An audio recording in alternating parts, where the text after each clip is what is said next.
Welcome to Cebu City. I'm here on Cebu Island. I'm at the pier.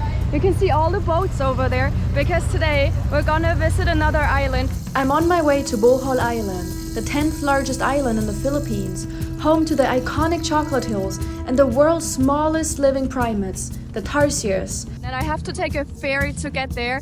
Starting in Cebu City, I will make my way to Tacbilaran City by boat to explore the UNESCO Global Geopark listed island. And let's get in, find our boat, and then let's go to the island. This is bigger than I've expected, so I think I have to scan all my luggage, no liquids. It's kind of like an airport. Boarding is starting. Hi. Thank you. Let's go. At the back of the truck. Thank you. So I think this here's our boat. Morning. Morning. 17. That's ours. Let's sit down. Thank you.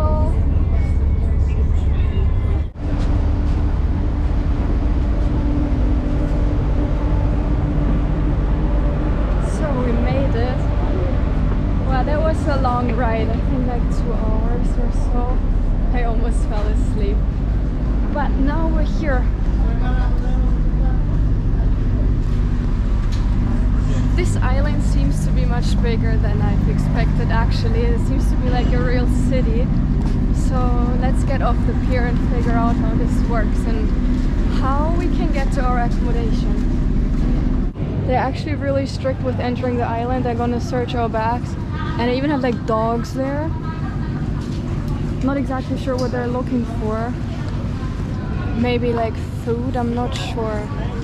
We made it through the security. Now everyone's harassing us to take a taxi, which is probably a ripoff because we're tourists, and as a tourist we're not gonna get a fair price very likely.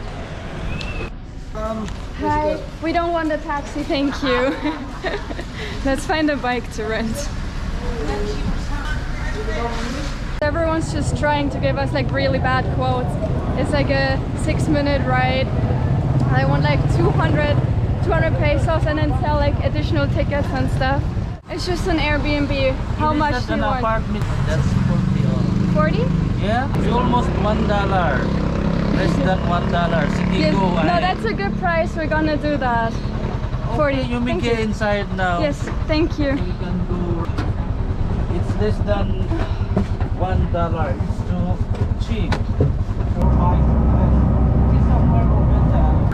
40. 40. Thank you very much. Thank you and so have a much. nice Bye day. bye. In order to not having to deal with a tricycle and tuk-tuk mafia here, I got myself a bike. I didn't trust these guys at the port, at the harbor that tried to sell bikes, so I found someone online. He even delivered the bike and he was super nice. And now let's go and explore the island. I arrived here in the mountain, in the jungle, and it's super local. I haven't really seen another foreigner, not a single other foreigner on the way. And there are some waterfalls here in the jungle. We got a guide who brings us there. It's about a 20-minute walk. I think it was about 155 pesos a person. And it's really cool because this is super local. Look around. We're really in the middle of the jungle.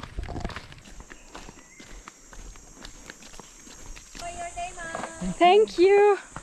We got something to drink. It's super hot and this is a really brisk walk. But there are some people selling drinks. That's really good. 200 steps? Okay, now 200 steps.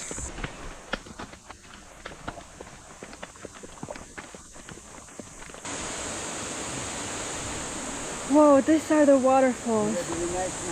Whoa.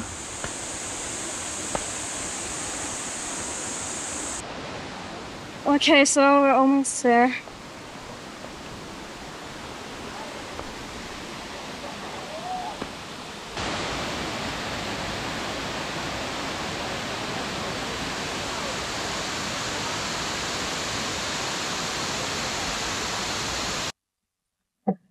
absolutely beautiful. I did not expect this. It's not touristy at all. And I have to say, this is probably the first time it was actually worth it paying for a guide here in the Philippines because he's super nice and helpful. Helped us into the water, showed us the way. It was a long walk actually. And I don't know if we would have found it without a guide.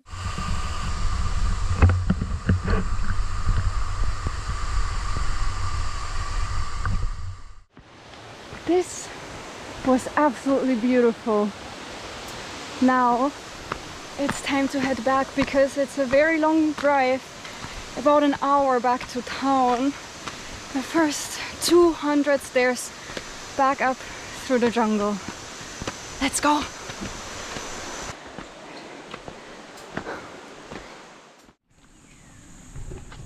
I'm on my way back and I stopped at the side of the road because this is incredibly beautiful. Look at this. The rice fields, the palm trees. All the people are so lovely. Everyone said hi when we drove through these little villages. And there's so many children. They play in the streets. They grow up in this community. And I just want to say how beautiful that is. People live in their communities, people grow their own stuff, have their own animals. These people here seem so much more happy than most people I know that live in Western countries, and it's just absolutely beautiful.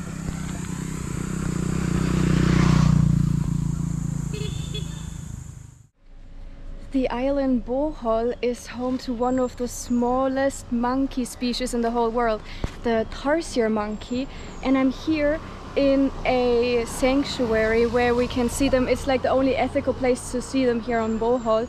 This whole area here is a silent zone, so once we go in there we have to be very quiet and hopefully we can see some tarsiers. So over there we have the entrance and I think we're gonna have to get a guide, so let's go and see.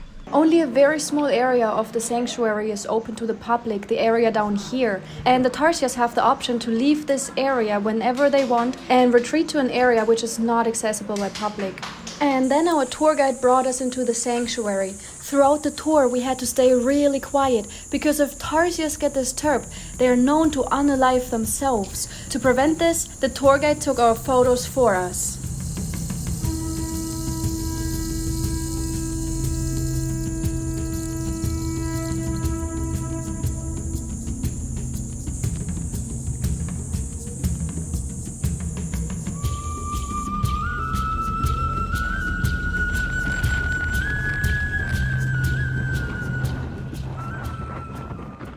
The island of Bohol isn't only famous for the tarsiers, but also for the chocolate hills. Do you see this on the top? This one is the top of a chocolate hill, and there's a viewing platform somewhere over there. Just park the bike, and over here we can take a van to the viewing platform to see the chocolate hills. Because it's not allowed to bring the bike there, we're gonna have to buy a ticket over there to take one of these vans. So the ticket is 100 pesos a person, and now we're gonna have to wait. Hi! I think we can already get in. Thanks!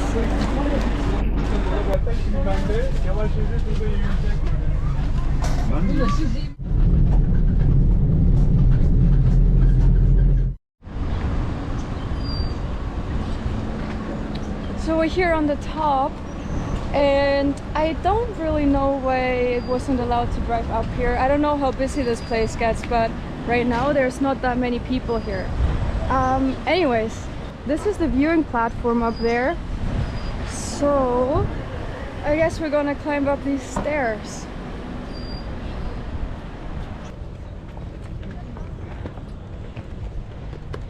This is like more exhausting than hiking to the waterfall yesterday because it's like super hot out here. I made it! We're up here and look at this view.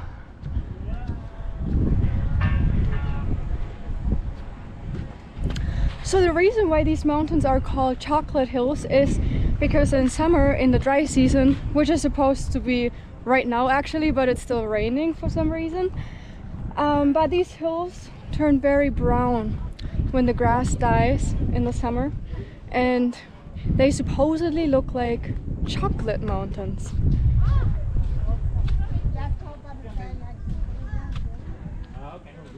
I'm back down here. That was nice, but the middle of the day, 1 p.m. is definitely not the best time to come here because it is just super hot.